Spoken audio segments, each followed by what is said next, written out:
रैदास जी अपना मस्ती से चमड़ा फुला के अपना जूते के काम में लगे थे, तो पहुंच के कहा उन्होंने, अलख निरंजन। सोई वो कठौती से पानी निकाली और वही उनके कमंडल में डाल दिया। गोरखनाथ जी बोले, रह गया वही, बुद्धि नहीं होगी इसकी। महात्मा है वो, लेकिन बुद्धि नहीं भाई थोड़े मन में। अभी देखो, ये दो महापुरुषों की लीला है हमें सिखाने के लिए। ये मत समझ लेना कि उनमें खोट है, उनमें दोष है। ये सारी लीलाएं महापुरुष करते हैं कि हम कुछ सीख जाएं। जैसे फिल्म बनती है ना, तो फिल्म में कभी कुली बन गया है अमिताभ बच्चन, कभी जज बन जा रहा है। कुछ नहीं, एक्टर है, न जज है बेचारा, न कुली है। गरीब बन जाता है, मेरा सारा धन लुट गया, माँ माँ। निरूपा राय मर गई तो रोता है, और अपनी माँ तो जिंदा ही थे तब। तो वो उसके एक्टिंग है अमिताभ बच्चन के। वैसे ही महापुरुष जब कोई लीला करते हैं तो तत्वों से विचार करना चाहिए कि वो हमें शिक्षा देने के लिए ऐसा कर रहे हैं।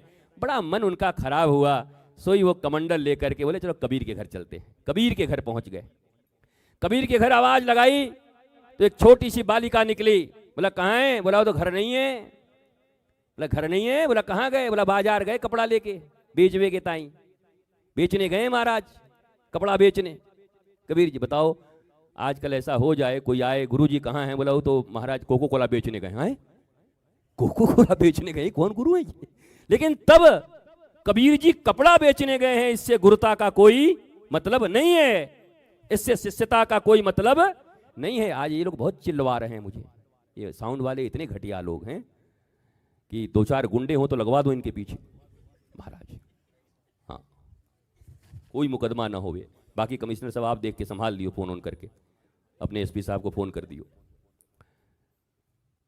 तो जा करके मांगा तो डाल दिया चमड़े का पानी। उनका मन बड़ा, कैसे आदमी है भाई, बताओ, बेकार आदमी है।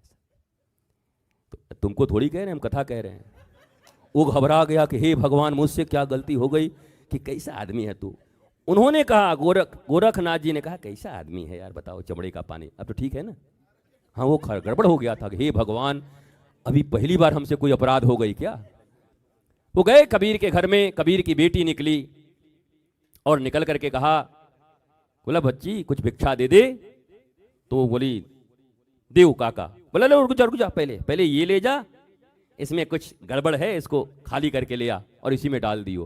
गोरखनाथ जी इतने सिद्ध संत रहे कि आज तक उनके खप्पर को कोई भर नहीं पाया। गोरखनाथ का खप्पर चाहे 50 ट्रक अनाज डाल दो, चाहे 5 मुठिया डाल दो, पर वो खाली रहती, पूरी भरती नहीं थी। ऐसे सिद्ध योगी थे गोरखनाथ जी। महाराज गई, वो जल को खाली कर दिया, उनको दिया, दे करके चले गए। बरसों बाद, 20 वर्ष के बाद की बात है, मुल्तान शहर में, अब पाकिस्तान में है, गोरखनाथ जी घूम रहे हैं। पूरा चारों तरफ आनंद है, गोरखनाथ आए हुए हैं। अचानक फिर एक दरवाजे पर पहुंचते हैं और जाकर कर, अलख निरंजन। और फिर एक दरवाजा खुलता है, एक मैया निकलती है और निकल करके और उनके खप्पर में भिक्षा डालती है। और जैसे ही डालती है तो वो खप्पर भर जाता है और भिक्षा की चीज बाहर निकल। गोरखनाथ बोले, तू कौन? इस पृथ्वी पर आज तक कोई ऐसा जन्म नहीं लिया जो मेरे इस खप्पर को भर सके, तो कौन है तू? तो उस लाली ने कहा, पहचाने नहीं गोरख काका? बोला, नहीं। बोला, हम कबीर की छोरी हैं, हमारो ब्याह मुल्तान में भयो है। तू कबीर की छोरी? कमाली है। बोला, हाँ कमाली, मैं कबीर की लड़की हूं। बोला, तेरे भीतर ऐसी शक्ति कहां से आ गई? बोला, ये तो सब आपकी देन है। बोला, कैसी देन? बोला, उस दिन जो खप्पर लेके आए थे उसमें जो पानी थी, आपने फेंकने को कहा था ना, मैंने कहा, अरे गोरख काका के कमंडल की पानी फेंकूंगी। मैंने उसको प्रसाद और चरणामृत समझकर पी लिया, उसके बाद ऐसी शक्ति मेरे भीतर में आ गई। ये तो आपकी दी हुई शक्ति। सोई गोरखनाथ जी बोले, ओ हो, बड़ी भारी भूल है गई।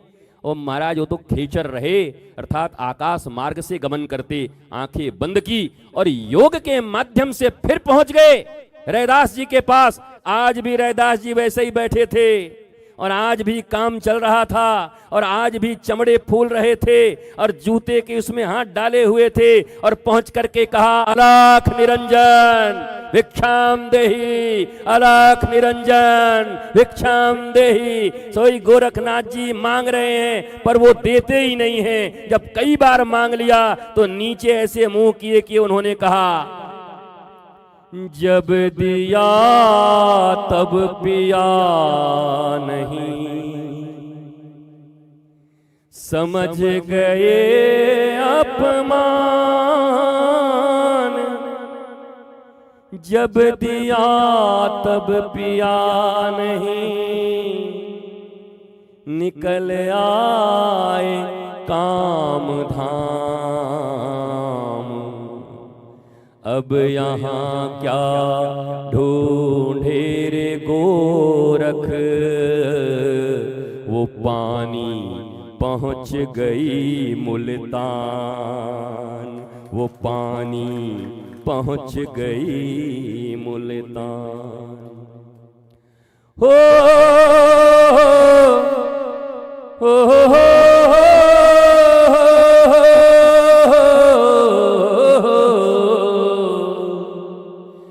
जब दिया तब पिया नहीं,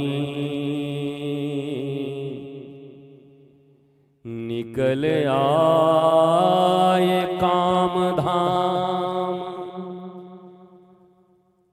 हम हो गए बड़े सम्मान, हमारी अलग है आन बान और शान। हमारी नोएडा ही नहीं, दिल्ली के सबसे, वो कौन सा जगह है, वो कनॉट प्लेस में हमारी 7 दुकान। हो जब दिया तब पिया नहीं, समझ गए अपमान। अब यहाँ क्या ढूंढे रे बंदे, वो पानी पहुँच गई मुल्तान, वो पानी पहुँच गई मुल्तान। गुरु ज्ञान जब देता था तब तुम गफलत में थे। गुरु जब द्वार पर आते थे तो तुम गफलत में थे। गुरु जब अपने मुखाम्भोज से कलकल प्रवाहित होने वाली भगीरथ की धारा प्रवाहित करते थे ज्ञान की, तब तुम गफलत में थे। तब तुम्हारे पास समय नहीं था, कामधाम में थे। मान सम्मान तुम्हारा बढ़ा हुआ था, अपमान लगता था। हाँ, हम ऐसे बैठेंगे, हाँ, हम यहाँ रहेंगे, हाँ, हम ऐसे थोड़ी रहेंगे, हाँ, हम ऐसे थोड़ी सुनेंगे। तो जब दिया तब पिया नहीं, समझ गए अपमान। अब यहाँ क्या ढूंढे रे बंदे, वो पानी पहुँच गई मुल्तान।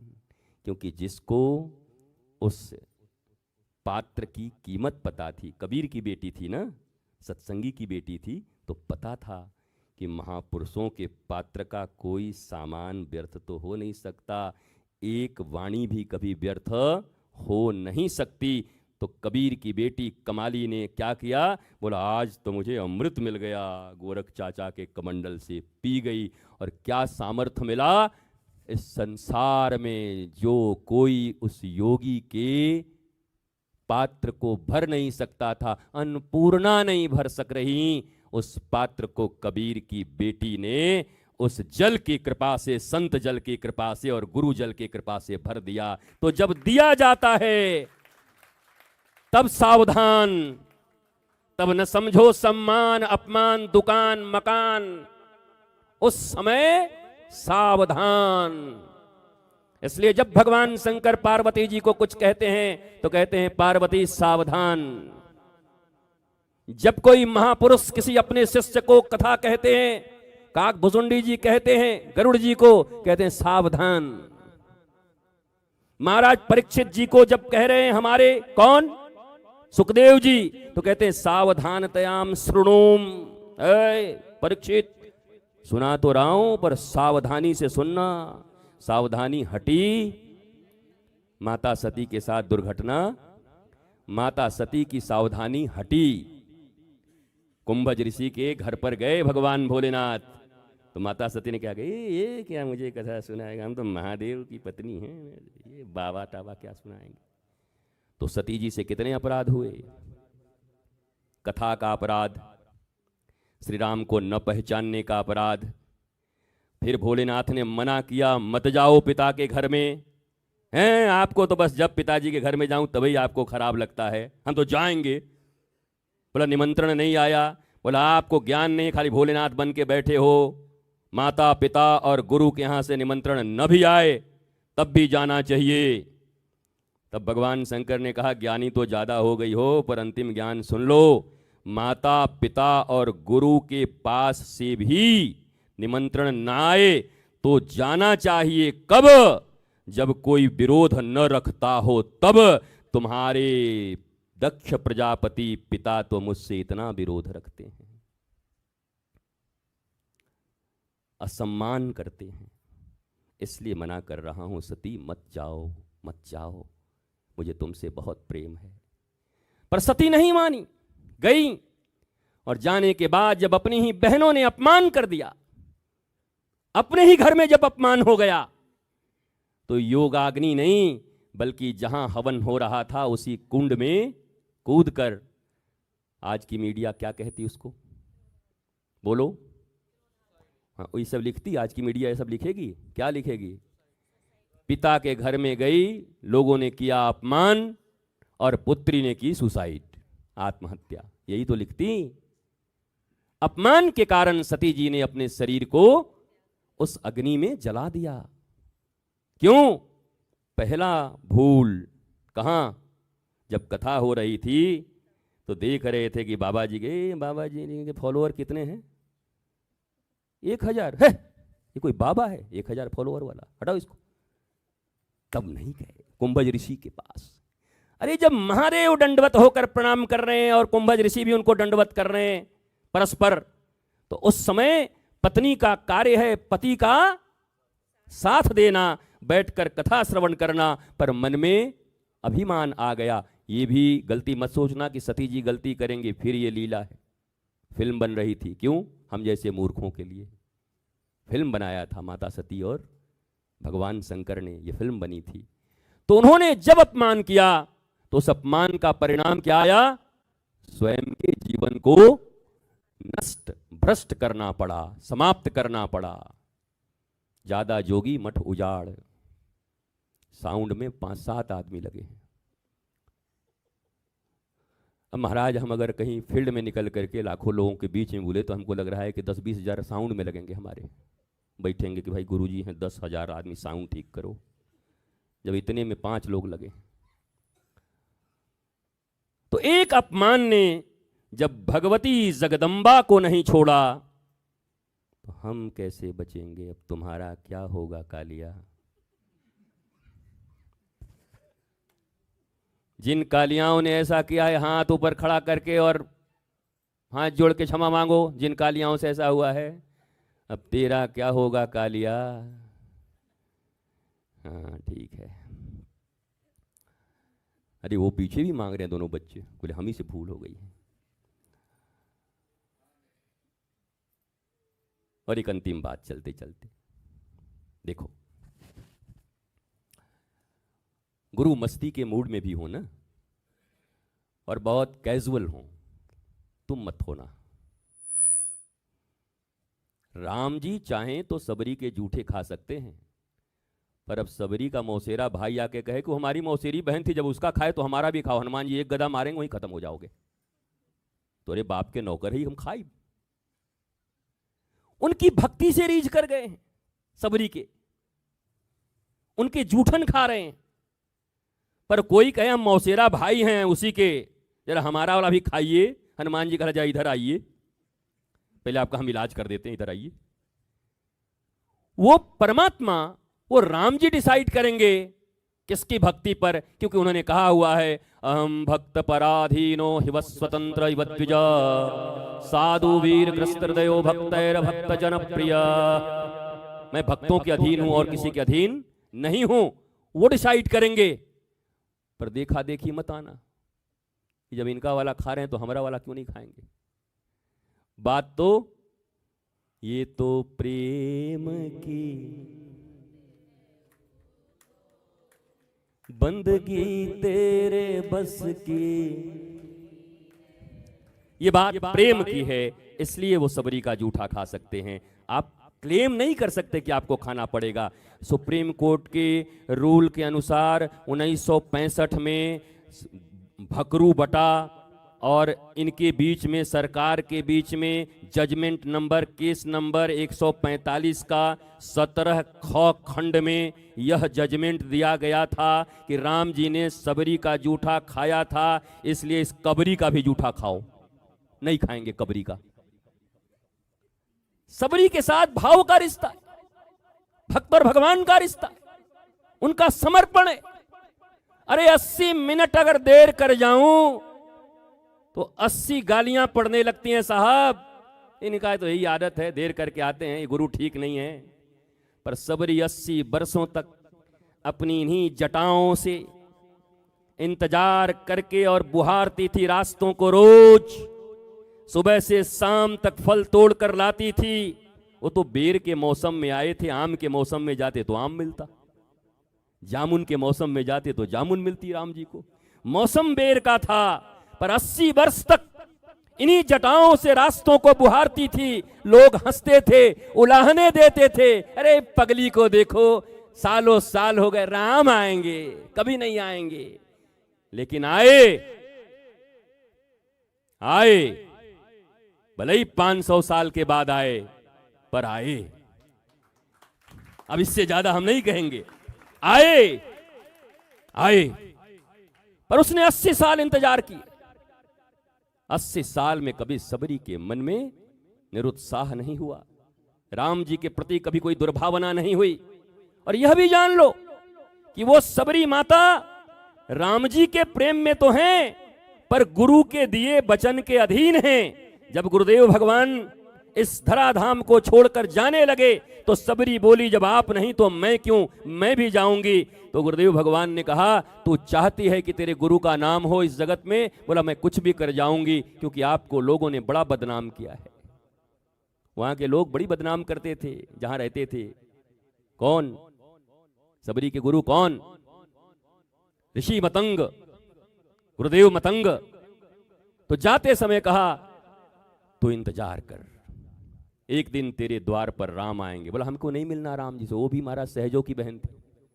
बोला, हमको नहीं मिलना राम जी से, हम तो आप ही के साथ जाएंगे। बोला, नहीं, अपने लिए मत मिल, पर अपने गुरु की प्रतिष्ठा के लिए। ये लोग, जिन लोगों ने जीवन भर तुम्हारे गुरु के विषय में कुछ न कुछ बोला है, जिस दिन राम तेरे द्वार पर आकर खाकर जाएंगे तो यही बोलेंगे कि मतंग की शिष्या के घर में, सबरी के घर में राम आ गए। वारे, शिष्या ऐसी है तो गुरु कैसे होंगे? बेटी इंतजार कर, और अपनी गुरुदेव की वचन का निर्वाह करने के लिए 80 सालों तक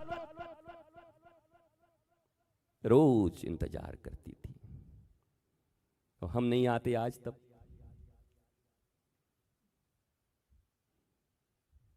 अरुण तो अरुण के कोई बड़के भैया, ए अरुण, अपने गुरुजी से कह देना ये बात किंतु ठीक ना है, लोगन को बुलाए कि और फिर ना आयो, ऐसे क्या है, इज्जत घटती है। तेरो बात तो मुझे विश्वास है, पर जरा सोचो कि 80 सालों तक रोज जब करती होगी, 80 वर्ष, 80 दिन नहीं, 80 मिनट नहीं, 80 सेकंड नहीं, 80 सप्ताह नहीं, 80 महीने नहीं, 80 वर्ष लगातार इतना इंतजार। नहीं आएंगे राम, मेरे गुरुदेव ने कहा है। और मजे की बात देखो, जिस दिन भगवान राम आए तो जैसे ही देखा राम लौट कर भागी। लक्ष्मण जी ने कहा, इसीलिए आपको कहते हैं हर जगह मत जाए, कि इसको मालूम नहीं, मूर्ख को बताइए प्रणाम करना चाहिए, तो फिर भीतर भाग गई है, तो मुंह फेर के पीठ दिखा के भाग गई, दौड़ कर गई। अपने गुरुदेव भगवान के चरण पादुका को अपने मस्तक पर रखकर लाई, और लाकर राम जी के सामने रखकर पहले अपने गुरुदेव को चरण पादुका को प्रणाम करती है, फिर राम को प्रणाम करती है। भारतवर्ष की ये विधा क्यों नहीं बताई जाती कथाओं में? क्यों नहीं बताया जाता इन चीजों को कि सबरी राम भक्ता तो है, पर पहले गुरु भक्ता है। उसकी गुरु भक्ता ही उसके राम भक्ति का सोर्स है, स्रोत है। गुरु भक्ति न होती तो राम भक्ति भी न होती। इन सब बहुत से चीजों से हम वंचित हैं, पर हमें खोज रखनी चाहिए। जब खोजेंगे तब हमारे हृदयों में भी भक्ति उमड़ेगी, प्रेम उमड़ेगा। सत्य का संधान करेंगे, अनुसंधान करेंगे, तब भावनाएं बनेंगी। और ऐसी भावना हमारे कमिश्नर साहब, एक आध दिन टाइम दीजिए, हम 80 दिन बाद आते हैं। 2-4 अधिकारी को बुला के रखियो, हम ना आवे। कमिश्नर साहब को बढ़िया था कि हम किसी के भगत उगत नहीं थे, बाबा लोग एक ही जैसे होते। तो नहीं होगा तो यही हम करेंगे बेकार दिन। हम भी वैसे ही हैं महाराज, जो न होने लायक हो हम वही करवा के रहेंगे हम भी।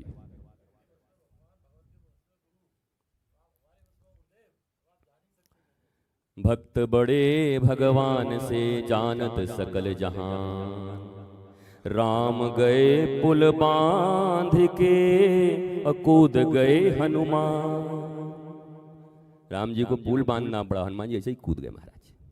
तो भक्त बड़े भगवान से जानत सकल जहान। एक दिन ठाकुर जी आकर के एक तराजू के पड़ले पर बैठ गए और एक भगत बैठ गया इधर पड़ले पर। तो ठाकुर जी ने पूछा, बताओ दोनों में भारी कौन? बोला महाराज हम। तो बड़ा उदंड है। बोला उदंड काहे को है? बोला तू कैसे भारी? बोला आप अकेले हो, और बोला हमारे हृदय में तो आप बैठे ही हो, ऊपर से हम भी हैं, तो थोड़ा पाव भर भारी तो हम हो जाएंगे कि नहीं, क्योंकि मेरे हृदय में भी तो तुम ही हो। अरे ठाकुर जी बोले तो हमसे भी छलिया है यार तू तो। बोला आप ही के भगत हैं महाराज। तो हमको भी भगवान की कृपा से ऐसे ही भगत लोग मिले हैं। हम डाल डाल तो हमारे भगत पात पात पत्ती पे चलते हैं, गुरु से 2 कदम आगे रहते हैं। वैसे अच्छी बात है। इस दुनिया में चोर और पुलिस का एक खेल है। अगर मुझे इस देश में अधिकारियों का चुनाव करना होता तो मैं चोर को पहले चुनता। कारण एक ही है, चोर नया नया तरीका चोरी का खोजता है, तब वो पुलिस पकड़ती है उसको। जब तक ये तरीका पकड़ता है तब तक वो नया तरीका खोज के निकल आते हैं। बताओ बुद्धि किसके पास ज्यादा है? बताओ एसपी सिंह। नहीं गलत बोल रहा हूं तो बताओ। हर बार नया तरीका। दरवाजा बंद किया तो सेंध मार दिया, छप्पर मजबूत कराई तो सुरंग बना के आ गए। तो कहते अच्छा ऐसा भी होता है, इस बार चप्पे चप्पे पे पुलिस लगे रहेगी। फिर एक नया तरीका से बोला अच्छा चप्पा में भी चप्पा था चक्कर। तो हर बार चोर एक नया आइडिया लेके आता है और पुलिस उसको रोकती है। इसलिए आपको जानकर आश्चर्य होगा कि मुखबिर अक्सर ऐसे ही ग्रेट चोर लोग होते हैं, वो सब चोरी बचवा देते हैं। किसी प्रशासनिक आदमी से पूछना तो बताएगा कि महाराज हम लोग तो उतना नहीं पकड़ पाते, यही पकड़वाते हैं। पंछी को जानता है ना, वो सब जानते हैं कि कैसे कर सकता है चोरी, उसका दिमाग उतना चलता है। तो गुरु जैसा होता है शिष्य भी उतने ही तीव्र, तीक्ष्ण और आनंदित होते हैं। मुझे गर्व है कि मैं जिस घर में बैठा हूं, मुझे उनकी भक्ति पर न कभी संदेह था, न है, और न आजीवन मुझे कभी उनकी भक्ति पर संदेह रहेगा। ये निश्चल लोग हैं। लेकिन हम आपसे एक ही बात कहते हैं, गुरुओं निश्चल और चेलो निश्चल, तो कैसे लड़ेंगे बाकी लोगों से? एक आध तो षड्यंत्रकारी तो हमारे साथ जुड़ो। हम निश्चल महाराज। 3 महीना में आदमी आवे, सब ले दे के निकल जाते हैं। 3 महीना रहते हैं और जितना क्या करते हैं, बोला डाटा इनका निकालो, डेटा लेके सब निकल जाते हैं। हम 3 महीना तक उन पर को है हमारा बच्चा। तो कहाँ गया? बोला चचा निकल गया। हमको जाने दिए, अब कोई बात नहीं। पिछले महाराज 10 साल से यही हो रहा है, 8 साल से। बोले जाओ, कितने जाएंगे? वो हम भी जिद में हैं महाराज, खड़े हैं। कभी न कभी, कहीं न कहीं तो मुलाकात होगी, कोई तो मिलेगा। ऐसा नहीं कि शिष्य ही गुरु को ढूंढ रहा है। मैं आज तुम्हें बताता हूं, एक सच्चा सदगुरु भी दीपक जलाकर सच्चे शिष्य को ढूंढता चलता है। कोई तो मिलेगा, कहीं तो मिलेगा, जो इस धर्म की बातों को आनंद की बातों को, प्रेम की बातों को दुनिया वालों तक पहुंचाएगा। उनकी भी खोज होती है, वो भी खोजी होते हैं, वो भी निरंतर खोजते रहते हैं। तो मस्त रहिए, प्रसन्न रहिए जीवन में। ये भूल मत करना, जब दिया तब पिया नहीं, समझ गए अपमान, फिर यहाँ क्या ढूंढे रे बंदे, वो पानी पहुंच गई मुल्तान। गुरु बचनों को रखना संभाल के, एक एक वचन में गहरा राज है। ओ जिसने जानी है महिमा गुरु की, उसका डूबा कभी ना जहाज है। बीज पड़े और अंकुर न फूटे, ऐसा कभी नहीं हो सकता। कर्म करे और फल ना भोगे, ऐसा कभी नहीं हो सकता। कर्म करने में तो होशियार है, पर फल भोगने में बड़ा ही लाचार है। ओ जिसने जानी है महिमा गुरु की, उसका डूबा कभी ना जहाज है। गुरु वचनों को रखना संभाल के, एक एक वचन में गहरा राज है। ओ जिसने जानी है महिमा गुरु की, उसका डूबा कभी ना जहाज है। दीप जले और अंधेरा मिटे ना, ऐसा कभी नहीं हो सकता। ज्ञान सुने और विवेक न जागे, ऐसा कभी नहीं हो सकता।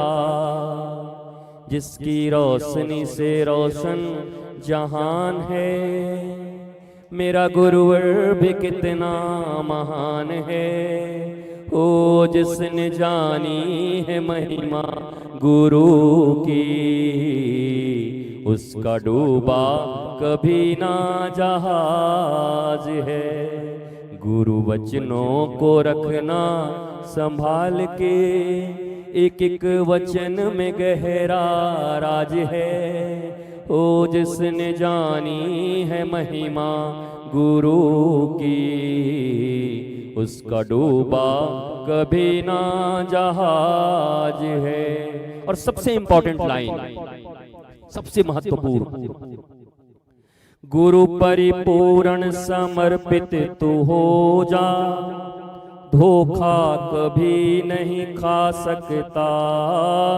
गुरु परिपूर्ण समर्पित तू हो जा, धोखा कभी नहीं खा सकता। लक्ष्मण रेखा गुरुवाणी की हो तो, लक्ष्मण रेखा गुरु आज्ञा की हो तो, लक्ष्मण रेखा सत्संग की हो तो, रावण कभी नहीं आ सकता। अब तो होता ये हर पल आभास है, मेरे गुरुवर सदा ही मेरे साथ हैं। वो जिसने जानी है महिमा गुरु की, उसका डूबा कभी ना जहाज है। गुरु वचनों को रखना संभाल के, एक एक वचन में गहरा राज है। वो जिसने जानी है महिमा गुरु की, उसका डूबा कभी ना जहाज है। उसका डूबा कभी ना जहाज है, उसका डूबा कभी ना जहाज है। गुरु वचनों को सब बोलो, एक एक वचन में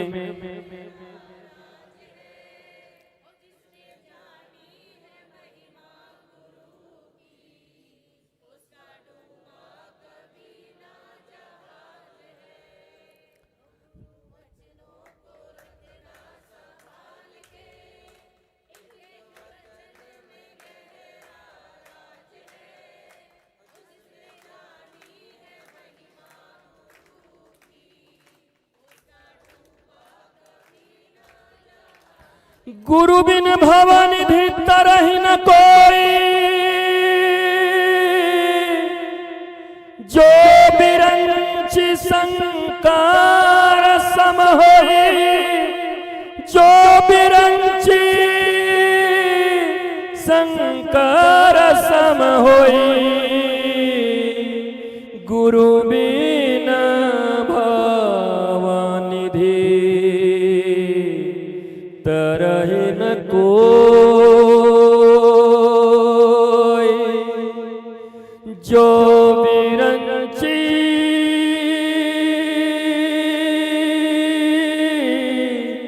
संकार सम होए,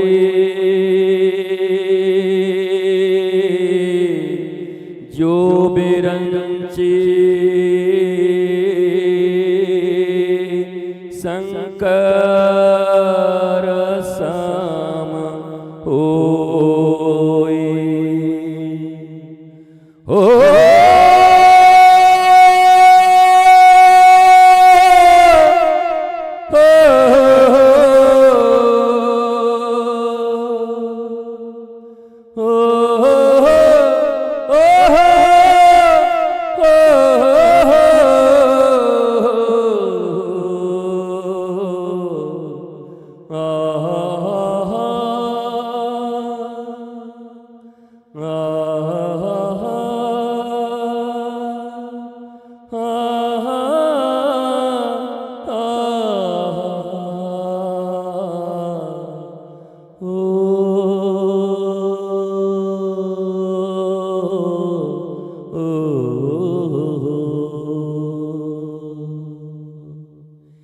जिसका जितना है आंचल यहाँ पर, उसको सौगात उतनी मिलेगी। कोई होम्योपैथ का शीशी लेके आएगा तो उसको उतना ही मिलेगा, कोई ड्रम लेके आएगा उसको इतना ही मिलेगा। तुम संकीर्ण होकर आओगे तो विराट गुरु से कुछ नहीं ले जा सकते, पर तुम जब खुल कर आओगे, विराट होकर आओगे, पक्षपात रहित होकर आओगे, पूर्वाग्रहों से मुक्त होकर आओगे तो सब पा जाओगे। जिसका जितना है आंचल यहाँ पर, यहाँ कोई भेदभाव नहीं है, उसको सौगात उतनी मिलेगी।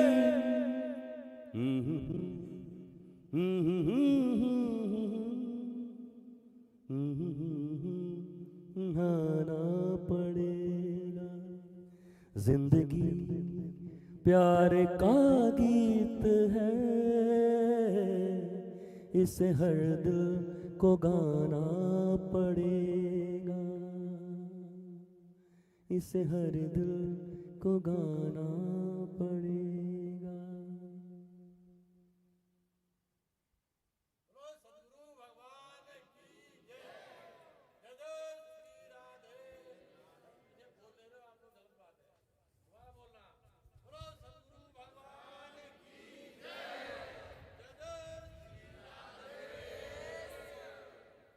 नमः पार्वती पतये हर हर हर महादेव।